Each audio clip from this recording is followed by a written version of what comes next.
Hello everyone. इस question में क्या गिवन दे रखा है? Find tension in the string in the following case. तो ये हमारा केस गिवन दे रखा है, सेकंड केस।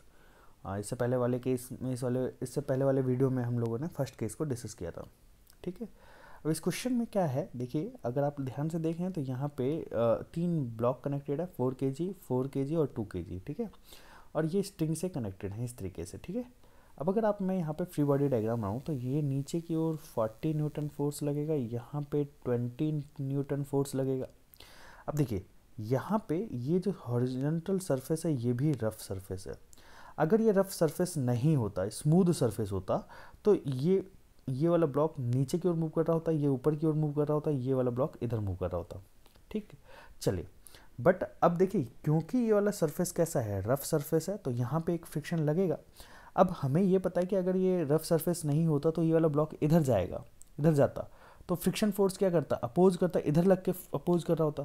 तो यहाँ पे फ्रिक्शन फोर्स की वैल्यू इधर लग रही होती।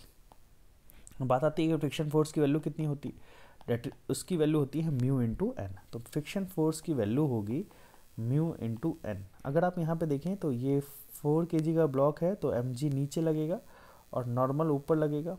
एम जी की वैल्यू कितनी हो जाएगी, यहाँ पे 40 हो जाएगी। तो ये म्यू की वैल्यू 1/4 और ये एन की वैल्यू 40 न्यूटन।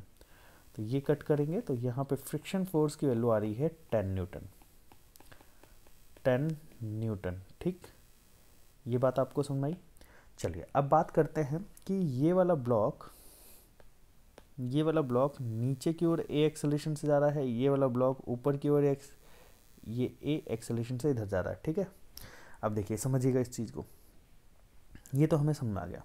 अब हम बात करें तो इसके एक्सेलरेशन की बात करते हैं, acceleration of system. Acceleration of system हम लोग निकालेंगे, तो कैसे निकालेंगे, देखिए अगर आप ध्यान से देखें तो 40 kg इसको खींचने की कोशिश कर रहा है और फ्रिक्शन फोर्स अपोज कर रहा है, और ये 20 न्यूटन भी अपोज कर रहा है। तो इसके लिए एक्सेलरेशन का फॉर्मूला हो जाएगा 40 माइनस अपोज करने वाला फोर्स 10 न्यूटन फ्रिक्शन, है ना।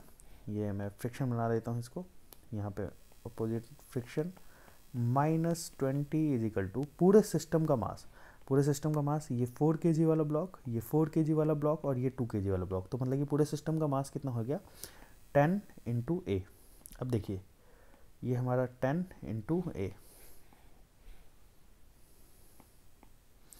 ये 40 माइनस 10 माइनस 20, तो ये हो जाएगा 10 is equal to 10 into A, 1 metre per second square. Clear, ये बात समझते हैं। चलिए अब हम बात करेंगे यहाँ पे टेंशन की। तो टेंशन के लिए हम बात करते हैं 4 kg ब्लॉक, 4 kg वाले ब्लॉक के लिए बात करते हैं।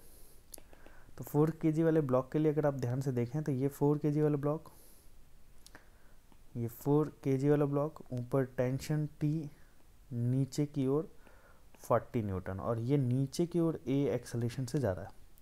तो अब ये नीचे की ओर एक्सेलरेशन से जा रहा है, तो फिर इसका मतलब ये हुआ कि 40 न्यूटन ज़्यादा बड़ा है, ये 40 न्यूटन ज़्यादा बड़ा है टेंशन की कंपैरिजन में। इसको मैंने T1 टेंशन बोल दिया। तो 40 minus T1 is equal to 4 into ए।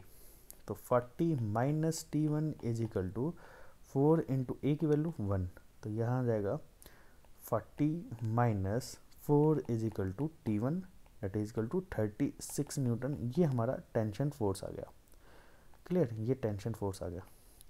ये हमारा इस स्ट्रिंग के अंदर tension force T1 tension generate हो रहा है। तो यहाँ पे भी T1 टेंशन लग रहा होगा, और यहाँ पे T2 टेंशन जनरेट होगा, और यहाँ पे T2 टेंशन जनरेट होगा। ठीक है। अब हम बात करते हैं for 2 kg block. For 2 kg वाले ब्लॉक के अंदर जो स्ट्रिंग कनेक्टेड है उसके साथ क्या टेंशन होगा। तो यहाँ पे अगर मैं बात करता हूँ ये 2 kg वाला ब्लॉक, ये टेंशन T2 पर नीचे की ओर 20 नीचे लग रहा है। तो अब ये किधर एक्सेलरेट कर रहा है, ये ऊपर की ओर एक्सेलरेट कर रहा है। तो मैं यहाँ लिखूँगा T2 minus 20 is equal to 2 into A. T2 minus 20 is equal to 2 into 1, A acceleration 1 हो जाएगा। T2 is equal to 20 plus 2, ये हो जाएगा 22 न्यूटन। तो आई होप आप लोगों को ये क्वेश्चन समझ में आया होगा। ऐसे ही वीडियो लेक्चर्स देखने के लिए हमारे चैनल को जरूर सब्सक्राइब करिएगा और बेल आइकन को जरूर प्रेस करिएगा ताकि जो भी लेक्चर्स अपडेट हों वो आप लोगों के पास सबसे जल्दी पहुंच सके। Thanks for watching this video. Okay bye.